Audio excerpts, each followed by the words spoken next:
This is video number 575, How to Pray for Emotional Healing in Your Life, Part 2.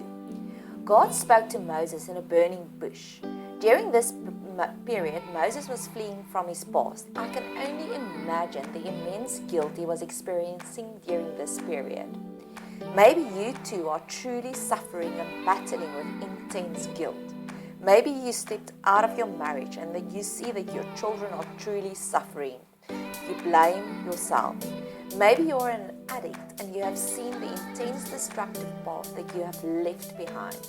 Whatever the source is of your guilt, please, selah, pause on this thought. God knows how to deal with your guilt. Just like He made a radical star appearance in Moses' life, may He too make a radical wow appearance in your life. He spoke with Moses through a burning bush. What if your microwave starts talking to you tomorrow? God is the God who holds nothing back to connecting with us. He sent His Son and His Son died in order for us to have an intimate relationship with Him. May He too use all of His creative forces to connect with you, just like what He did for Moses. I am drawing a line in the sand. I want less of religion for you and me, and I'm begging God to have a real, intimate relationship with us. The talking microwave kind of relationship. Rob Bell wrote this excellent book, Sex God. The whole book is jam-packed with golden nuggets that God truly wants an alive and intimate relationship with us. By starting to watch these videos, you have just signed up for a journey of emotional healing. Last year, I went on a magical 4-day breakaway to the Cape, the Garden Route, here in South Africa. Every day was jam-packed filled with so many golden nuggets of wisdom, filled with God constantly speaking to me. I took loads of photographs, came back home and immediately started to write a whole series on my Garden Route breakaway. So yes, Lord, you have done it once, so you can do it again. This is my prayer for you and me and for every single person I have in mind when I'm praying this prayer of emotional healing. May the journey be filled with more wowness, with more glory, with more holy sacred moments than my oysters trip. I believe that unholy and ungodly soul ties also plays a pivotal role in preventing our healing. We surrender it all to God now. May He bring us freedom and liberty too in this area of our life. I believe that God has a one-size-fits-all kind of key, a runner key, that He can use if we ask Him to untie all the unholy chains in our lives. May He cover us with the blood of Christ and seal us off with the Holy Spirit so that we do not form any new chains or ties or links that robs us from our liberty we have in Jesus Christ.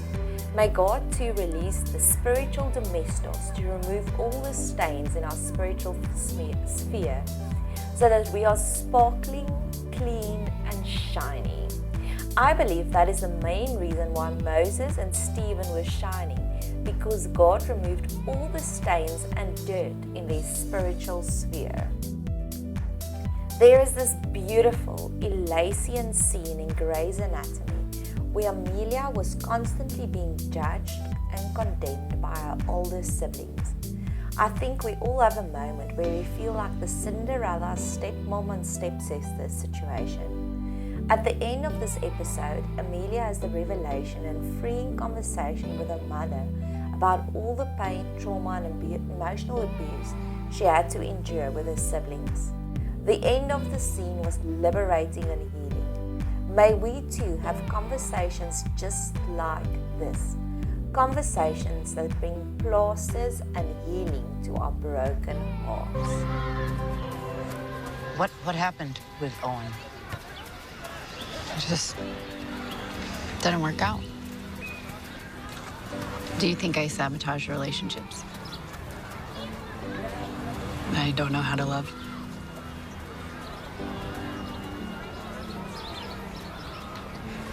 Well, that answers that.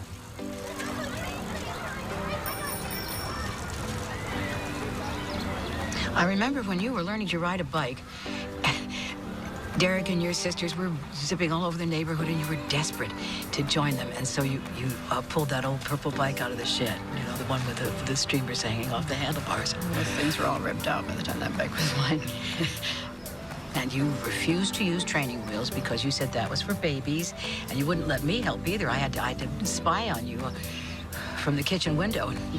You don't know how hard that was, watching you fall over and over again. My other kids didn't like to fail, but you. Okay, yeah, Mom, I get it. One time you took this big spill and you ripped open your pants, and by the time I ran out, you had pulled that old ratty bike up and you were halfway down the block. Every time you fell down, you got up and came back stronger. But not that you didn't care about falling, but you weren't afraid of it. And that's what makes you, out of all the kids, the most like your father.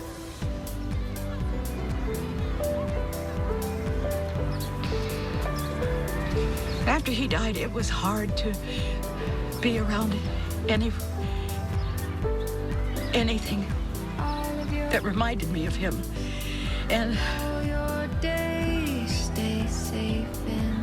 Derek said he'd watch out for you, and he did his best, but he wasn't your mother. You deserved a mother. But he offered, and I let him. And it is my biggest regret. It turns out that under the right conditions, neurons can recover.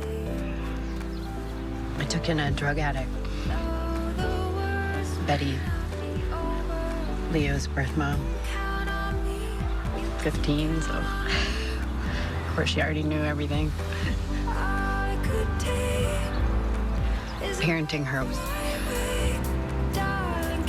the hardest thing I've ever done. And I'm pretty sure she was a tenth the trouble that I was. I put you through a lot. I know it wasn't easy. Sorry I missed your wedding. Sorry I missed your brain tumor. I'm sorry things don't go better with your sisters. Fine. Not everyone's close to their siblings. If they can break from normal operations and focus on healing, they have a chance at regrowth. If you don't think you're worthy of love, if you don't think your love is valuable, you're wrong. And that's on me. Mom, I don't blame you. Oh, I know. But when you most needed help, trying to make sense of life or loss or love, I wasn't there. So put that on me. And move forward. What if I can't? It's human nature to want to fix what's broken. Well, then that's on you.